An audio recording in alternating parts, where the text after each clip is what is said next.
SwayamPrabha. Digital India. Educated India.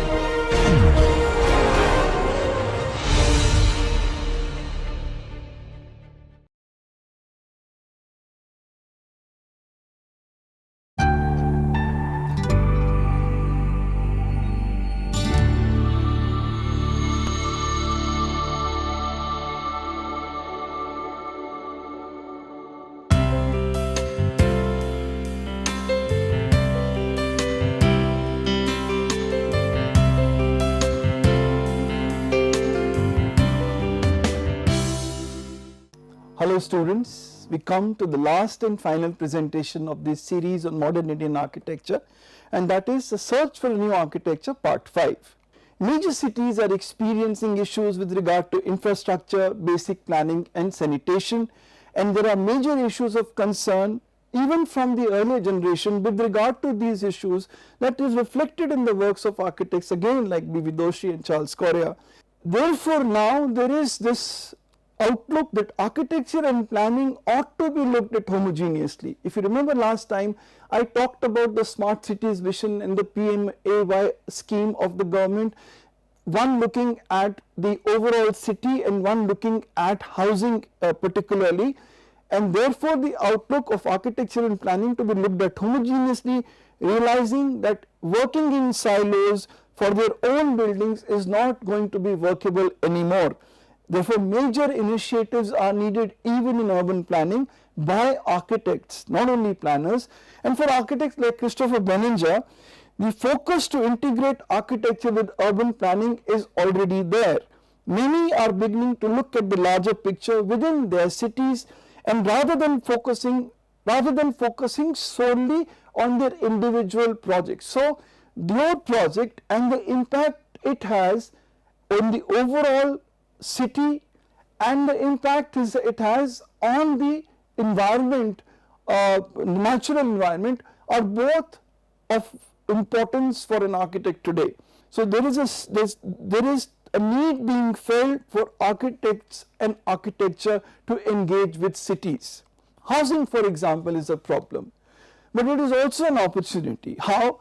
Growing economy and population is leading to an enormous housing need in India, and that need, at least for the economically weaker sections, is being looked after, or the initiative is being taken from the schemes like the PMAY. But there is also a rising architectural work and massive opportunities in the housing sector today, and not only because of housing but also because of other kinds of buildings that are coming up. Foreign architectural firms, their work in India and their working in India is also increasing. Cities' lack of infrastructure is also an opportunity to design and make a difference to the nation. That is why many architects who are studying, who go abroad to study architecture, so many of them are returning back to practice in India because of the challenges and opportunities that exist in our country today. So many are interested to do something to meet this challenge that we are facing in our built environment. Now let us look at the issue of conservation. There are different things that are the concern of architects today. One is the impact of the socio-cultural imprint on the city. So architecture's impact on that socio-cultural aspect of the city is important to architects today. Then there is the issue of the social responsibility of an architect. And architects such as Brinda Sumaya, Pratima Joshi and P.K. Das are working towards that. For example, this picture shows Pratima Joshi standing with these children and these women, and this actually is a community toilet that she has designed. So there are architects who are confronting such immediate challenges to our society. Then there is the work with regard to community architecture and the work in restoration or conservation of heritage structures in which architects are working. For example, Brinda Somaya herself.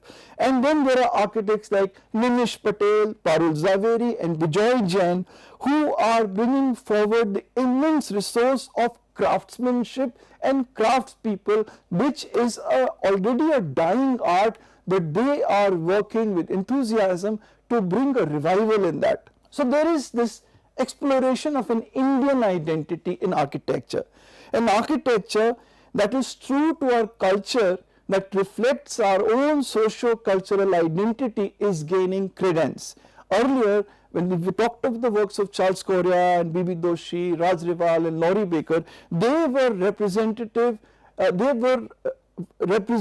international representation was through their works. India's international representation was through their works, but today there is a younger contemporary practices which are coming up, and the international recognition to Indian architecture and Indian identity is being reflected through the firms like Sanjay Puri Architects, Matthew and Ghosh Architects and Morphogenesis. Sanjay Puri, Matthew and Ghosh and the firm of Morphogenesis. The futuristic thinking is resting on both traditional ethos and the core tenets of a contextual and a responsible architecture, an architecture that is built to its context. That is another earlier presentation when I talked that in the search for a new architecture, so many architects are now focusing on local and regional problems rather than looking at architecture on a national level. It is the local problem that is proving to be more challenging, and therefore it is also leading to a diversity in our architecture. Now, one area that is really causing a critical, showing a critical growth pattern is the representation of women in Indian architecture. Now, women's participation had been there even in the past, but it is increasing much more today, and that is true for all professions because women in India are coming more and more into the workforce. If I remember my figures correctly, in an earlier presentation I had said that in 2020 the number of architects which had registered with the Council of Architecture, about 58% of them were men, or 52% were men and 48% were women. So there is a kind of a parity that is coming up. So women's participation in architecture is growing, and they are making a major contribution to architecture and planning. On many forums, women are initiating changes. So we have Yuli Chaudhary, now this is an older generation, we have Sheila Sri Prakash, we have Aishwarya Titmus, we have Gira Sarabhai of the NID design fame, we have Abha Narayan Lamba, we have Anupama Kundu, Brinda Sumaya, Chitra Vishwanath. So when we look at Urmila Yuli Chaudhary, she is one of the beginners. She worked along with in the international style architecture of Chandigarh, and she came up with examples like the Women's Polytechnic College way back in the early years of modern architecture in India, Government Home Science College in Chandigarh, and a government housing project again in Chandigarh. And then there is Gira Sarabhai, who along with her brother had gone to intern under Frank Lloyd Wright, and she designed the Calico Museum of Textiles in Ahmedabad and the Calico Dome in Ahmedabad in 1963. The project that she is most known for is the NID building, the National Institute of Design building in Ahmedabad in 1961. It is based on the Bauhaus modernist design of functional organization along with an imprint of Frank Lloyd Wright upon it. And then there is Brinda Sumaya, who continues to practice. She is both an architect and an urban conservator, and she has projects which are ranging from design of institutional campuses to rehabilitation of a community, for example that which was devastated by the Bhuj earthquake, and the restoration of an 18th century church, for example. So there is designing of new campuses, rehabilitation and restoration. This is the design of a new campus, the Goa Institute of Management in Goa 1993. I saw this presentation earlier with you, this project in a small way. And then we have the Tata Consultancy Services campus in Indore in 2018.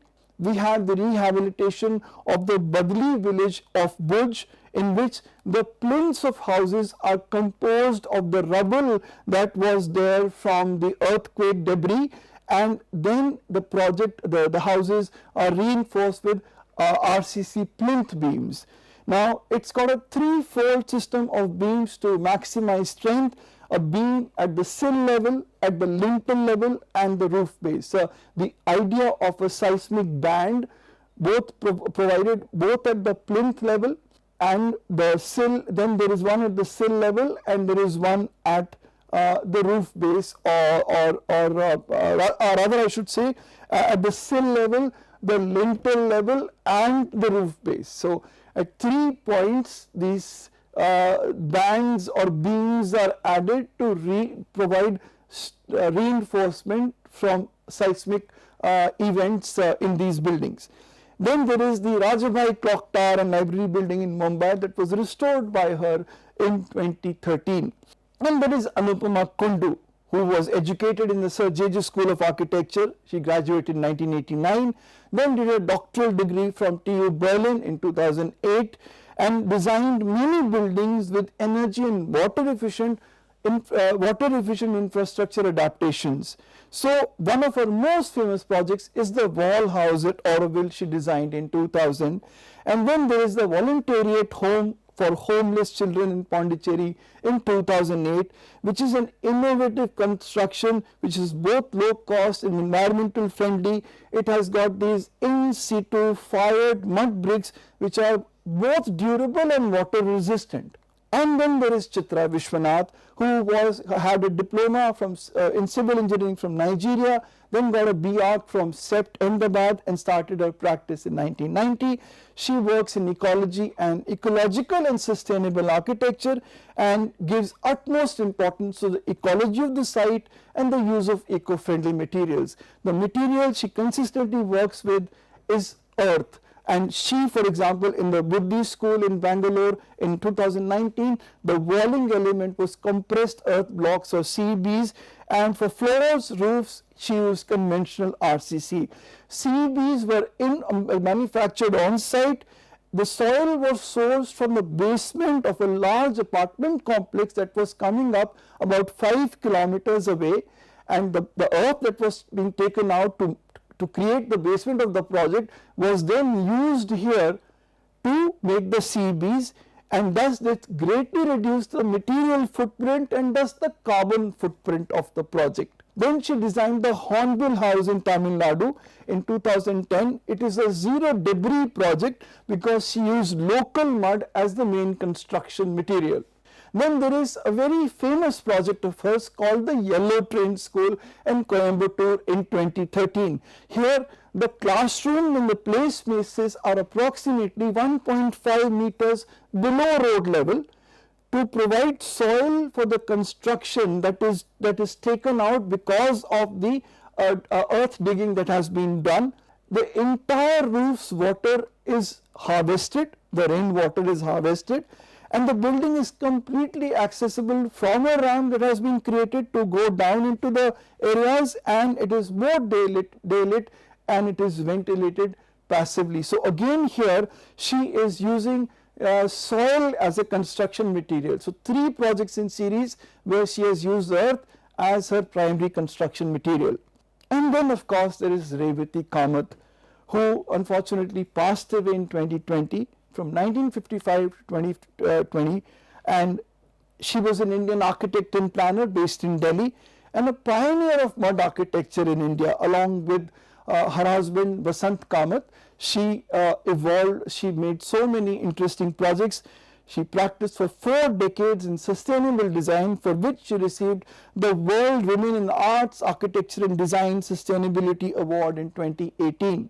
For example, her project is the Lakshman Sagar Resort in Raipur, Rajasthan, where the materials were sourced locally. So the foundation, the entire project has these aspects in it. The foundation is in local slate, sun-dried mud bricks for the walls, local sandstone for the doors and window frames, so the bracket lintels and roof slabs, kikar or acacia wood and eucalyptus logs for the beams, local marble for the flooring, and the bathroom basins have been hewn out of solid rocks. Then there is the wellness resort called Nad in Sonipat, Haryana, which is a unique design where all spaces are oriented towards the central water body, and the hierarchy of spaces aids natural ventilation. There is also the aspect, so this is the one segment where we looked at the rising contribution of women in Indian architecture and the critical role that they are playing as architects and planners. Coming to the point of, and this is one of the last points that I am going to make, on integration of tradition and technology. Technology being successfully integrated in design. I talked about it earlier when we were looking at the works of morphogenesis in Sanjay Puri, how traditional knowledge systems are being married to contemporary technology. Emerging architects take the ethos of Indian architecture and they are integrating it with the contemporary vocabulary, particularly technology. And this is bold and experimental architecture being done, for example, by Malik architects. These two buildings are the designs of Malik architects, amazing and abstract forms, and Planet 3 Studios. These two interiors are by Planet 3 Studios. There are many involved in critical reinterpretation of how buildings and spaces should be. You can, for example, look at the work of Khosla Associates to see how spaces are being reinterpreted, and the house I would refer to is a house that they have done in Bangalore, and you can look at that. It is called the Courtyard House. Please do look it up on the internet. So we will conclude, like I said last time, one project I talked about last time, the Lacons project by Shirish Berry. In this project I will conclude my entire course with a upcoming an upcoming project called the Rustomji School in Mumbai by Sanjay Puri. It has got classrooms that are arranged along the periphery of a 4760 square meter wedge shaped site, and it creates a large sheltered internal courtyard similar to what we find in traditional Indian architecture. The courtyard is also the focal point of varied activities. This actually shows us the solar path from the east going all the way towards the west, and there are tilted windows that provide a block from the south sun. This is the south sun. So the windows are designed in a manner, they are provided these sun shading devices in a manner that cut away the south sun and bring in diffuse sunlight into the school. Then when we talk of the central courtyard has got this amazing pergola over it. It is not lit, rendering the open space that is in the courtyard cool throughout the day, and facilitates cross ventilation to circulate circulation spaces and entering within the classrooms. The 4 levels of the school are surrounding the courtyard to ensure its protection from the sun, thus creating the school space as mentioned above. It is usable throughout the year. Now when we take a section through the courtyard, it shows that the classroom floors step back from the north, creating these terraces that are usable throughout the year and are protected from the south sun. This building is energy efficient and it has within very restrictive economical constraints, that it is on a very economical budget that it has been devised. And in the northwest view there is these trapezoidal openings towards the north. In this northwest view, trapezoidal openings toward the north, allowing for maximum diffuse light to come in from the north side, while windows on all 3 sides are designed with protective sun breakers. The southwest view, all windows on the west and east are oriented towards the north by the kind of sun shades that have been provided on them, angling them, while on the south side windows they are angled towards the east to reduce the heat gain within the building. These are examples of earlier sun breakers or sun shading devices or louvers that were provided. We have looked at these buildings, all 4 of them. We had seen the CBRI by A.P. Kanvinde, we had seen the IIC building by Joseph Allenstein, the Court of Justice building, the High Court building in Chandigarh, and this is the Assembly building in Chandigarh, having these 45-degree brise soleil, very deep veranda and brise soleil in the High Court building, and then there are the brise soleil or the louvers, the box louvers in CBRI, and the jali work in the IIC. and thus this shows the internal courtyard, the artist's imagination of the internal courtyard view of the school, Rustomjee school, showing you this amazing light filtering in from towards the north side, and this vast courtyard is cool throughout the year. The use of this pattern of opening along the internal circulation spaces in the roof of the courtyard creates this jali effect which reflects Indian architecture elements in a contemporary way. So, this jali work pattern is reflected in the courtyard. This is the internal courtyard view again. In conclusion, to this entire course that I have studied with you, with these three projects that are, the one is of morphogenesis, this is a house by P.K. Das, and this is a building by Malik Architects. Opportunities and obstacles abound in Indian architecture today.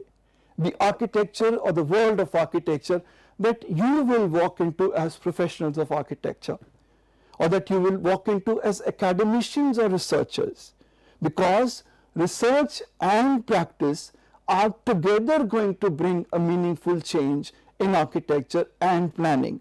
We are working towards an architecture which is adaptable to changing lifestyles and that stays true to an Indian identity, an architecture that will give us buildings that will sustain into the future and that will build us a lasting legacy. I conclude here by saying my heartfelt thanks to my entire team that has supported me. No man is an island. No man can do any job without a support that is provided by his colleagues and associates. So I have my team, my research scholar Farah Nasim, my project associate Shreya Rai, and there are others within my lab who have assisted me from time to time. There is of course the e-learning center team led by Mr. Sharad, who have ably supported me and who have taken in my idiosyncrasies, rather my lateness of time and breaking of their schedules, and yet have accommodated me patiently so that I could complete this 40 series lecture series along with you. I can honestly admit that along the way I have learned new things. Aspects which were not very clear to me have become clearer, but there are aspects which have come up new in which I need to explore further. I thank you so much for being my audience. I wish I could have an opportunity to have a face-to-face interaction with you, and I do hope in the future someday we might get an opportunity. Thank you so much for being with me throughout this course.